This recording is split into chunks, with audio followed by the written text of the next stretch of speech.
Hi friends, ಈ ವಿಡಿಯೋದಲ್ಲಿ ನಾವು ನೀವೆಂದೂ ಕೇಳಿರದ ಕೆಲವು ಆಸಕ್ತಿಕರ ವಿಷಯಗಳ ಬಗ್ಗೆ ತಿಳಿದುಕೊಳ್ಳೋಣ. ಅವು ತುಂಬ ಇಂಟ್ರೆಸ್ಟಿಂಗ್ ಆಗಿ ಇರುತ್ತೆ. ಆದ್ದರಿಂದ ಕೊನೆವರೆಗೂ ನೋಡಿ. ಇಷ್ಟ ಆದರೆ ಲೈಕ್ ಮಾಡಿ. ದೇವರು ಇದ್ದಾನಾ ಇಲ್ವಾ ಅನ್ನೋ ಪ್ರಶ್ನೆಗೆ ಈ ಭೂಮಿ ಮೇಲೆ ಇರುವ ಯಾರ ಹತ್ತಿರ ಕೂಡ ಉತ್ತರ ಇಲ್ಲ.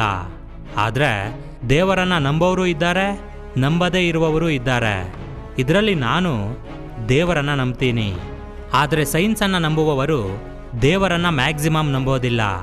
ಆದರೆ ಅಂತಹ ಸೈನ್ಸ್ ಕೂಡ ದೇವರು ಇದ್ದಾನೆ ಅಂತ ನಂಬುವ ಕೆಲವು ಸಂದರ್ಭಗಳು ಎದುರಾಗಿವೆ. ಇದಕ್ಕೆ ಉದಾಹರಣೆ ನಮ್ಮ ಬ್ರಹ್ಮಾಂಡ, ಯೂನಿವರ್ಸ್. ಈ ಯೂನಿವರ್ಸ್ ಎಷ್ಟು ದೊಡ್ಡದು? ಈ ಪೂರ್ತಿ ಯೂನಿವರ್ಸನ್ನು ಸುತ್ತಿ ಬರಲು ಎಷ್ಟು ಸಮಯ ಬೇಕಾಗುತ್ತೆ? ಒಂದು ವೇಳೆ ನೀವು ಬುಲೆಟ್ ಸ್ಪೀಡ್ನಲ್ಲಿ ಯೂನಿವರ್ಸ್ನಲ್ಲಿ ಟ್ರಾವೆಲ್ ಮಾಡಿದ್ರೆ ಪೂರ್ತಿ ನಿಮ್ಮ ಜೀವನಾವಧಿಯಲ್ಲಿ ಯೂನಿವರ್ಸ್ನಲ್ಲಿ ಎಷ್ಟು ಪ್ರಯಾಣ ಮಾಡಬಹುದು? ಕೇವಲ 0.0000001% ಮಾತ್ರ ಈ ಯೂನಿವರ್ಸ್ನಲ್ಲಿ ನಾವು ಪ್ರಯಾಣ ಮಾಡಲು ಸಾಧ್ಯ. ನಿಮಗೆ ಅಬ್ಸರ್ವೇಬಲ್ ಯೂನಿವರ್ಸ್ ಬಗ್ಗೆ ಗೊತ್ತೇ ಇರುತ್ತೆ. ಅಂದರೆ ಮಾನವನು ತನ್ನ ಹತ್ತಿರ ಇರುವ ಟೆಕ್ನಾಲಜಿಯಿಂದ ತಿಳಿದುಕೊಂಡ ಯೂನಿವರ್ಸನ್ನು ಅಬ್ಸರ್ವೇಬಲ್ ಯೂನಿವರ್ಸ್ ಅಂತ ಕರೀತಾರೆ. ಇದರ ಬಗ್ಗೆ ಆಲ್ರೆಡಿ ಒಂದು ವಿಡಿಯೋವನ್ನು ಮಾಡಿದ್ದೀವಿ, ಒಂದು ಬಾರಿ ಅದನ್ನು ನೋಡಿ. ಆದರೆ ಈ ಅಬ್ಸರ್ವೇಬಲ್ ಯೂನಿವರ್ಸ್ನ ನಂತರ ಎಷ್ಟು ಯೂನಿವರ್ಸ್ ಇದೆ ಅಂತ ನಿಮಗೆ ಗೊತ್ತಾ? ಥಿಯರಿ ಆಫ್ ಕಾಸ್ಮಿಕ್ ಇನ್ಫ್ಲೇಷನ್ ಪ್ರಕಾರ ನಾವು ತಿಳಿದುಕೊಂಡಿರುವ ಅಬ್ಸರ್ವೇಬಲ್ ಯೂನಿವರ್ಸ್ಗಿಂತ 10⁻23 ಟೈಮ್ನಷ್ಟು ಈ ಬ್ರಹ್ಮಾಂಡ ದೊಡ್ಡದಾಗಿ ಇದೆ. ಅಂದರೆ ಒಂದರ ಪಕ್ಕ 23 ಸೊನ್ನೆ ಇಟ್ಟರೆ ಎಷ್ಟು ಆಗುತ್ತೋ ಅಷ್ಟು ದೊಡ್ಡದು.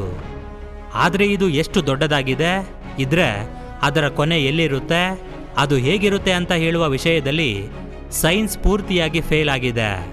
ಅಂದರೆ ನಮ್ಮ ಸೈನ್ಸ್ ಕೂಡ ನಮ್ಮ ಯೂನಿವರ್ಸ್ಗೆ ಕೊನೆ ಇಲ್ಲ ಅಂತ ಒಪ್ಪಿಕೊಂಡಿದೆ. ದೇವರನ್ನು ನಂಬುವವರು ಆದಿ ಅಂತ್ಯ ಇಲ್ಲದಿರುವವನೇ ಶಿವ ಅಂತ ಹೇಳ್ತಾರೆ. ಇದೇ ರೀತಿ ನಮ್ಮ ಬ್ರಹ್ಮಾಂಡಕ್ಕೆ ಕೊನೆನೇ ಇಲ್ಲ. ಅಂದರೆ ಈ ಬ್ರಹ್ಮಾಂಡವೇ ಶಿವನು ಅಂತ ಅರ್ಥ. ಅಷ್ಟೇ ಅಲ್ಲ, ಈ ಬ್ರಹ್ಮಾಂಡದಲ್ಲಿ ಎನರ್ಜಿಯನ್ನು ನಾವು ಕ್ರಿಯೇಟ್ ಮಾಡಲು ಸಾಧ್ಯವಿಲ್ಲ, ಅದನ್ನು ನಾಶ ಮಾಡಲು ಕೂಡ ಸಾಧ್ಯವಿಲ್ಲ ಅಂತ ಸೈನ್ಸ್ ಹೇಳುತ್ತೆ. ಇದರ ಪ್ರಕಾರ ಶಿವನೇ ಈ ಬ್ರಹ್ಮಾಂಡದಲ್ಲಿ ಎನರ್ಜಿಯನ್ನು ಕ್ರಿಯೇಟ್ ಮಾಡ್ತಾನೆ. ನಾಶ ಮಾಡುವ ಶಕ್ತಿ ಕೂಡ ಆ ಶಿವನ ಹತ್ತಿರನೇ ಇದೆ. ವಾಮ್ ಹೋಲ್ ಸಹಾಯದಿಂದ ಟೈಮ್ ಟ್ರಾವೆಲ್ ಮಾಡಿ ಯೂನಿವರ್ಸ್ ಬಗ್ಗೆ ತಿಳಿದುಕೊಳ್ಳಬಹುದು ಅಂತ ಮಹಾಮೇಧಾವಿ ಐನ್ಸ್ಟೈನ್ ಹೇಳಿದ್ದಾರೆ. ಆದರೆ ವಾಮ್ ಹೋಲ್ ಅನ್ನೋದು ಒಂದು ಇದೆ ಅಂತ ಖಚಿತವಾಗಿ ಹೇಳಲು ಸಾಧ್ಯವಾಗ್ತಿಲ್ಲ.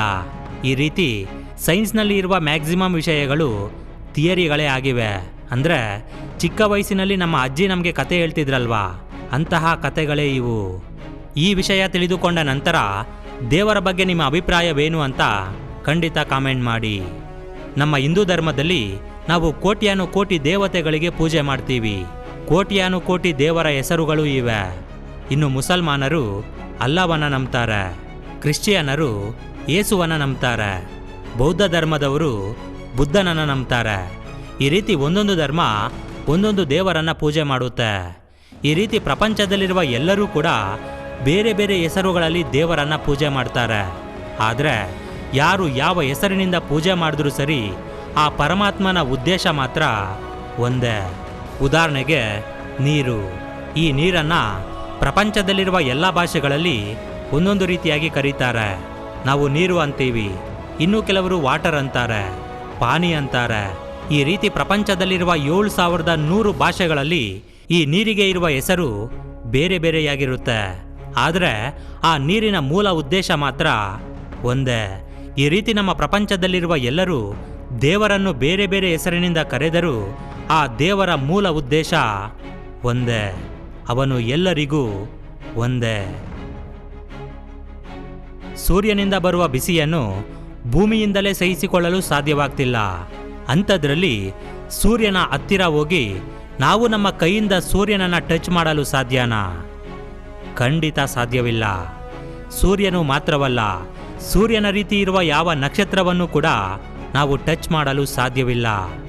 ಆದರೆ ಒಂದು ವಿಚಿತ್ರವಾದ ನಕ್ಷತ್ರ ಇದೆ, ಅದನ್ನು ನಾವು ನಮ್ಮ ಕೈಯಿಂದ ಟಚ್ ಮಾಡಬಹುದು.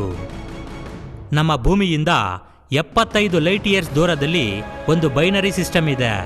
ಅದರ ಹೆಸರು CFBD SIR 1458+10. ಇದರಲ್ಲಿ ಇರುವ ಒಂದು ನಕ್ಷತ್ರದ ಹೆಸರು CFBD SIR 1458+10b. ಇದು ಒಂದು ವಿಫಲವಾದ ನಕ್ಷತ್ರ. ಇದನ್ನ ಬ್ರೌನ್ ಡ್ವಾರ್ಫ್ ಸ್ಟಾರ್ ಅಂತ ಕೂಡ ಕರೀತಾರೆ. ಇದು ನಮ್ಮ ಬ್ರಹ್ಮಾಂಡದಲ್ಲಿರುವ ನಮ್ಮ ಕೈಯಿಂದ ಮುಟ್ಟಬಲ್ಲ ಒಂದು ವಿಚಿತ್ರ ನಕ್ಷತ್ರ. ಇದರ ಸರ್ಫೇಸ್ ಟೆಂಪರೇಚರ್ ಕೇವಲ 97 ಡಿಗ್ರಿ ಸೆಲ್ಸಿಯಸ್ ಮಾತ್ರ, ಅಂದರೆ ಕಾಫಿ ಬಿಸಿಗೆ ಸಮಾನವಾಗಿ ಇರುತ್ತೆ. ಆದರೆ ಇದು ಪ್ಲಾನೆಟ್ ಮಾತ್ರವಲ್ಲ. ಏಕೆ ಅಂದರೆ ಇದು ಪ್ಲಾನೆಟ್ಗಿಂತ ಹೆಚ್ಚು ಮಾಸನ್ನು ಹೊಂದಿದೆ. ಇದಕ್ಕೆ 15 ಜುಪಿಟರ್ಗೆ ಇರುವ ಮಾಸ್ ಇದೆ. ಅಷ್ಟೇ ಅಲ್ಲ, ಈ ನಕ್ಷತ್ರದ ವಾತಾವರಣದಲ್ಲಿ ನೀರಿನ ಆವಿಯಿಂದ ತುಂಬಿರುವ ಮೋಡಗಳು ಸಹ ಇವೆಯಂತೆ.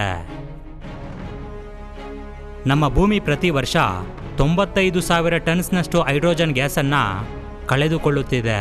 ಅಂದರೆ ಅದು ಸ್ಪೇಸ್ಗೆ ಹಾರಿ ಹೋಗುತ್ತಿದೆ. ಅದೇ ರೀತಿ ಪ್ರತಿ ವರ್ಷ 16,000 ಟನ್ನಷ್ಟು ಹೀಲಿಯಂ ಸ್ಪೇಸ್ಗೆ ಹಾರಿ ಹೋಗುತ್ತಿದೆ. ಅಷ್ಟೇ ಅಲ್ಲ, ನಮ್ಮ ಅರ್ತ್ ಕೋರ್ನಲ್ಲಿರುವ ಮ್ಯಾಟರ್ ಅಗ್ನಿಪರ್ವತಗಳಿಂದ ಹೊರಬರುತ್ತೆ ಅಲ್ವಾ, ಇದರಿಂದ ಕೂಡ 160 ಟನ್ನಷ್ಟು ಮ್ಯಾಟರ್ ಸ್ಪೇಸ್ಗೆ ಹಾರಿ ಹೋಗುತ್ತಿದೆಯಂತೆ. ಅದೇ ರೀತಿ ರಾಕೆಟ್, ಸ್ಯಾಟಲೈಟ್ಗಳಿಂದ ಕೂಡ ಮತ್ತಷ್ಟು ಮಾಸ್ ನಮ್ಮ ಭೂಮಿ ಲಾಸ್ ಆಗ್ತಿದೆ. ಇಷ್ಟು ಮಾಸನ್ನು ಪ್ರತಿ ವರ್ಷ ನಮ್ಮ ಭೂಮಿ ಕಳೆದುಕೊಳ್ಳುವುದರಿಂದ ಭವಿಷ್ಯದಲ್ಲಿ ಭೂಮಿಗೆ ಏನಾದರೂ ಸಮಸ್ಯೆ ಆಗುತ್ತಾ ಅಂದರೆ ಇಲ್ಲ ಅಂತಿದ್ದಾರೆ ನಮ್ಮ ವಿಜ್ಞಾನಿಗಳು. ಅದು ಹೇಗೆ ಅಂದರೆ, ನಮ್ಮ ಭೂಮಿ ಪ್ರತಿ ವರ್ಷ 40,000ದಿಂದ 45,000 ಟನ್ನಷ್ಟು ಮಾಸನ್ನು ಸ್ಪೇಸ್ನಿಂದ ಬರುವ ಡಸ್ಟ್ ರೂಪದಲ್ಲಿ ಮತ್ತೆ ವಾಪಸ್ ಪಡೀತಿದೆ.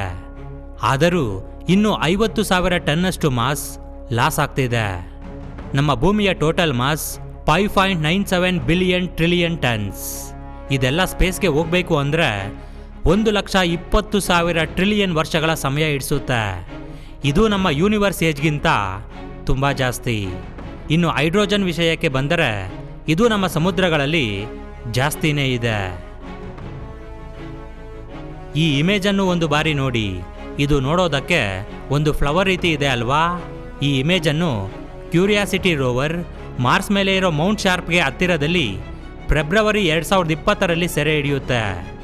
ಈ ಒಂದು ಆಕಾರ ಒಂದು ಕಾಲದಲ್ಲಿ ಮಾರ್ಸ್ ಮೇಲೆ ನೀರು ಇತ್ತು ಅನ್ನೋದಕ್ಕೆ ಆಧಾರವಾಗಿದೆ. ಆ ನೀರಿನಲ್ಲಿ ಇರುವ ಸಲ್ಫೈಡ್ ಸಾಲ್ಟ್ ಈ ರೀತಿ ಒಂದು ಆಕಾರವಾಗಿ ಬದಲಾಗಿದೆ ಅಂತ ವಿಜ್ಞಾನಿಗಳು ಹೇಳ್ತಿದ್ದಾರೆ. ಇದರ ಸೈಜ್ ಒಂದು ಕಾಯಿನ್ನಷ್ಟು ಇರುತ್ತಂತೆ. ಅದೇ ರೀತಿ ಇದರ ಪಕ್ಕದಲ್ಲಿರುವ 2 ಕಲ್ಲುಗಳು ಸಹ ಆ ಸಾಲ್ಟ್ನಿಂದನೇ ಕ್ರಿಯೇಟ್ ಆಗಿವೆ. ಇಂತಹ ಫೋಟೋಗಳನ್ನು ತೆಗೆಯೋದು ಕ್ಯೂರಿಯಾಸಿಟಿ ರೋವರ್ಗೆ ಹೊಸದೇನೂ ಅಲ್ಲ. 2012ರಲ್ಲಿ ಒಂದು ಬಾರಿ ಇಂತಹ ಆಕಾರವನ್ನು ಫೋಟೋ ತೆಗೆದಿದೆ. ಇದರ ಸೈಜ್ ಕೇವಲ 2 ಮಿಲಿಮೀಟರ್ ಮಾತ್ರ. ಇದು ಫ್ರೆಂಡ್ಸ್ ಇವತ್ತಿನ ಒಂದು ಇಂಟ್ರೆಸ್ಟಿಂಗ್ ವಿಡಿಯೋ. ಓಕೆ ಫ್ರೆಂಡ್ಸ್, ಈ ಒಂದು ವಿಡಿಯೋ ನಿಮಗೆ ಇಷ್ಟ ಆಗಿದ್ದರೆ ಖಂಡಿತ ಲೈಕ್ ಮಾಡಿ, ಶೇರ್ ಮಾಡಿ. Thank you for watching friends. Have a nice day.